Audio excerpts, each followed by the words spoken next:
Sebagai pesan untuk di video ini Pak De, apa kira-kira untuk petani-petani supaya bisa panen melimpah juga Pak De, seperti Pak De? Ya intinya ya petani itu harus waktu penanaman itu sebelum penyakit harus kita cegah sebelum kena serangan yang fatal. Nah, gitu.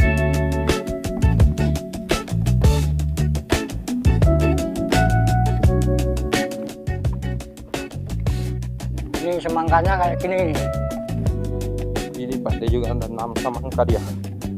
Kita lihat cek satu dulu tanamannya Pak De. Jadi sebentar kita akan belajar sama Pak De trik-triknya mengatasi hama, pemupukan, dan ini berdasarkan pengalaman. Nah ini tanam santai aja ini. Tidak serius dia tanam. Teman-teman, sekarang kita berada di posisinya di Kalimantan Timur, Berau. Kita bersama dengan Pak De. Siapa lagi namanya Pak De? Pak De Tio. Pak De Tio. Kita sudah cek satu persatu tanamannya Pak De Tio ini. Subur-subur Pak De ya. Lebar daunnya, hijau.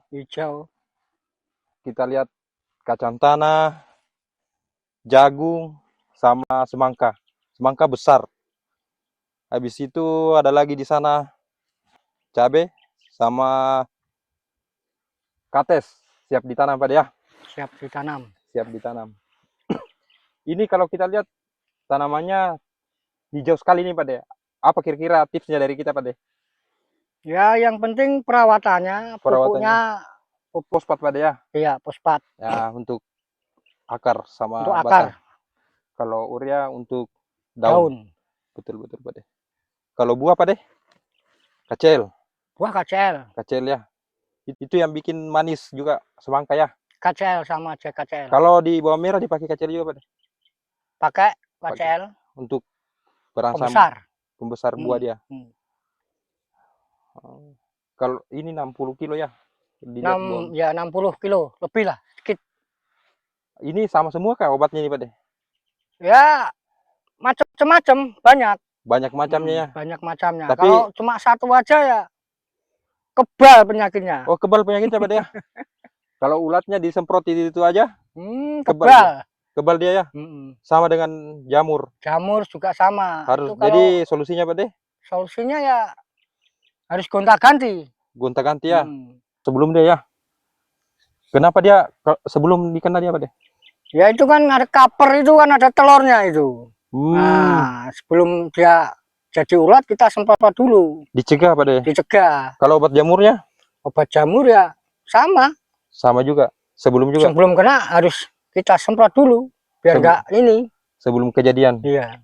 Biar enggak parah lah. Oh, itu dari tips dari Pak De yang bisa kita petik teman-teman. Jangan nunggu parah dulu baru disemprot. Antisipasi dulu. Antisipasi Pak De ya, lebih baik mencegah daripada mengobati. Iya. Tapi berapa hari biasanya penyemprotannya Pak De?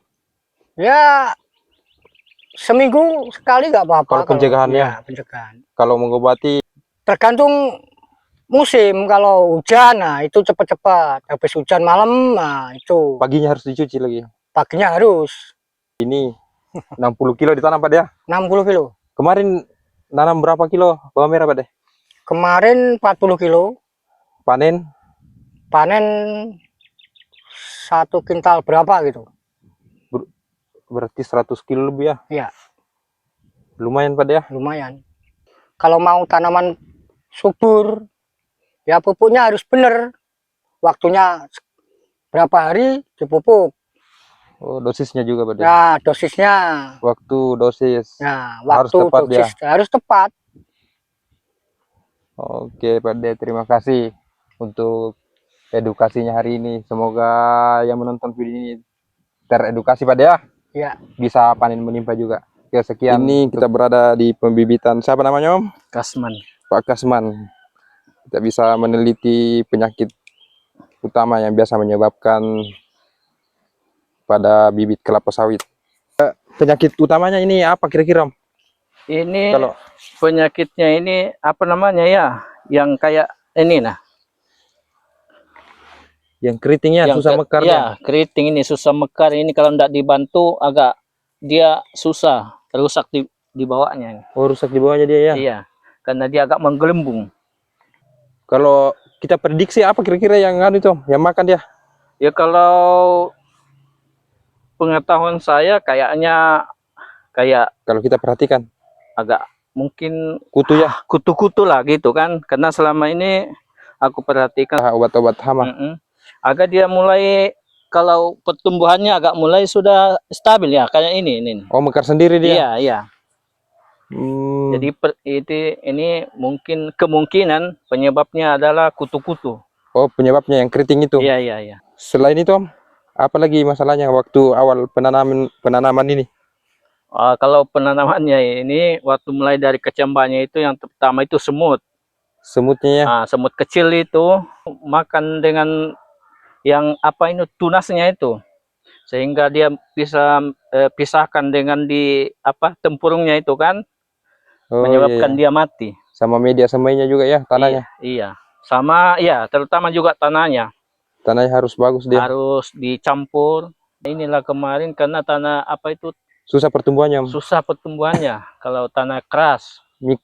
Kurang mikroorganismenya. Ya kemungkinan begitu. Apanya bakteri baiknya dia kurang. Jadi iya. Susah untuk berkembang akar di bawah. Susah betul. Kemudian asam tanahnya. Ini bagus tanahnya setelah dikasih dolomit Om ya, solusinya itu. Iya, kemarin pertama pakai pupuk apa MPK cair itu kan. Iya. Nah, terus itu ada perubahan. Dah ditaburkan lagi dolomit 1,5 sendok. Nah, mulai agak ada perubahan. Ada perubahan ini. Oh, ini kecambahnya apa jenisnya nih Om? Ini 540. 540 namanya? Iya, PPKS 540. PPKS ya. Umur ini 5 bulanan nih. Sudah dijarak ini. Sudah.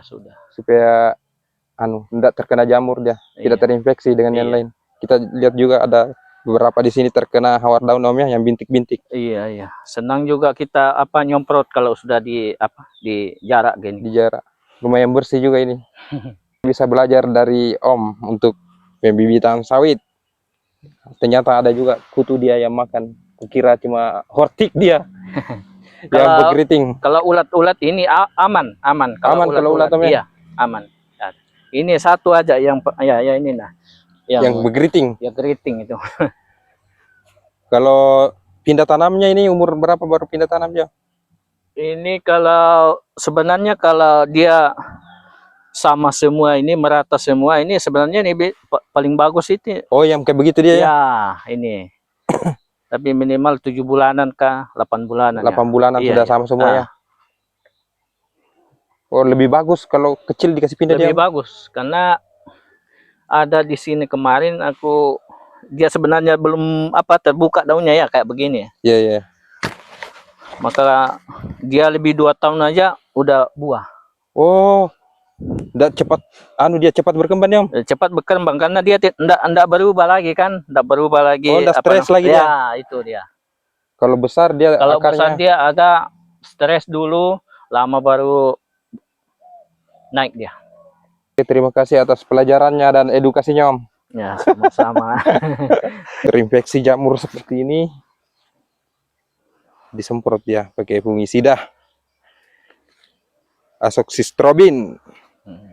Ini kena kutu dia, berarti harus diobat kutu dia Om ya. Berkeriting dia begini, susah dia, mekar dia anunya. Nah, itu kan kutu-kutunya kayak putih-putihan. Yang putih dia. Iya, kayak putih. Muncul kalau pada saat apa dia muncul Om? Dia habis hujan muncul. Habis hujan sama pagi hari kah? Kalau pagi hari ya enggak terlalu sih. Dia habis hujan aja dia. Kalau habis hujan memang kentara dia kan. Oh, habis hujan dia kentara. Iya. Putih, macam-macam kalau kutu Om. Ada namanya trip, kutu kebul, kutu putih, tungau. Oh iya, tungau. Tungau itu kan warna merah itu. Iya, tungau. Tapi itu kayaknya tungau itu enggak merembet ke tanaman ya? Merembet ke tanaman juga Om. Oh. Dia itu kalau di cabai paling dikentarai. Karena daun cabai itu menggulung ke bawah dia. Kalau dimakan tungau. Terus hangus anunya. pucuk-pucuknya. Iya, makanya setahu saya kalau tungau itu kan biasanya manusia suka ke manusianya, Iya. dagingnya itu nah. Tapi itu ke tanaman cabai paling suka dia. Merusak dia, Om. Oh iya ya. Assalamualaikum warahmatullahi wabarakatuh. Sekarang kita bersama dengan Pak Muslimin di kebun sawitnya Pak Muslimin ini. Seluas berapa, Pak? Ini ada 5 hektar ini deh ini. 5 hektarannya. Iya. Umur berapa ini, Pak? Ini umur ini kurang lebih ini mungkin 7 tahunan sudah ini. 7 tahunan ya. Iya. Ini kalau dilihat ini produksinya lumayan, Pak ya. Ya agak lumayan sih Pak. Apalagi mengenai masalah sejak saya pakai pupuk ini Pak ini. Pupuk NPK 19630. Nah, ini Pak ada semua sudah pupuk di sini Pak ini. Ini pupuknya ini. Ada ureanya, ada SP36-nya, ada apa namanya? KCL-nya. Lengkap sudah ya. Ya, lengkap semua sudah ini Pak. 19630. Dan ini banyak sudah yang dipakai ini para petani Pak di sini. Ya. Lumayan yang pakai ini ya. Ya, lumayan Pak. Ini warnanya warna apa ini, Pak Musa? Di isinya? Isinya ini warna merah, ada putihnya, ada hitamnya karena di sini tuh semua istilahnya campur antara 3 jenis pupuk. Istilahnya ada urea, ada KCL, ada Fosfat. SP3 dengan ya fosfat tadi itu. Iya. Iya. Ada juga boratnya ya. Beratnya juga ada. Jadi sebelum pemupukan ini Pak Muslimin dikasih dolomit dulu. Saya dolomit dulu Pak. Begitu kalau kita istilahnya Berapa selisihnya, berapa hari? Berapa minggu baru di berapa minggu? Kalau paling cepatnya Pak 1 minggu. Kita pupuk. Iya, maunya itu istilahnya setelah 15 hari lah baru diadakan pemupukan ini NPK setelah didolmik. Ya. Karena dolomit berfungsi untuk apa, Pak? Iya, untuk berfungsi untuk istilahnya kedua menggemburkan tanah, kedua istilahnya menghilangkan keasaman tanah, Pak. Oh, menghilangkan keasaman tanah. Iya, iya, Pak. Jadi kalau tanah ini netral berarti bisa maksimal makan. Iya, maksimal istilahnya sistem pencernaan ini tanaman ini begitu lancar, Pak. Kalau habis dikasih ini dolomit. Iya. Dan penyerapannya juga ini tanaman cepat Pak. Kalau sudah didolomit baru kasih pupuk ini. Itu baru sempurna. Sempurna ya, Iya, kalau iya, sudah Pak. dikasih dolomit. Iya, Pak. Ini istilahnya kalau dikasih pupuk tanpa didolomit tidak sempurna, Pak. Dia kurang sempurna, Pak. Kalau dolomit itu istilahnya hanya untuk menetralkan tanah ceritanya. Ya. Kalau sudah dinetralkan baru dikasih pupuk ini. Kalau enggak dikasih dolomit baru baratnya kayak sia-sia Pak, karena pupuk itu enggak istilahnya enggak menyerap bagus ini tanaman ini. Ya. Jadi ini memang kita pakai pupuk ini, Pak ya? Ya, ini saya pakai ini, Pak. Terima kasih atas edukasinya Pak Muslimin terhadap pupuk 19630 dan cara pemupukan. Jadi kali ini sekian dan terima kasih saya ucapkan kepada Pak Muslimin karena telah memberikan edukasi kepada kami supaya sawit ini tetap produktif.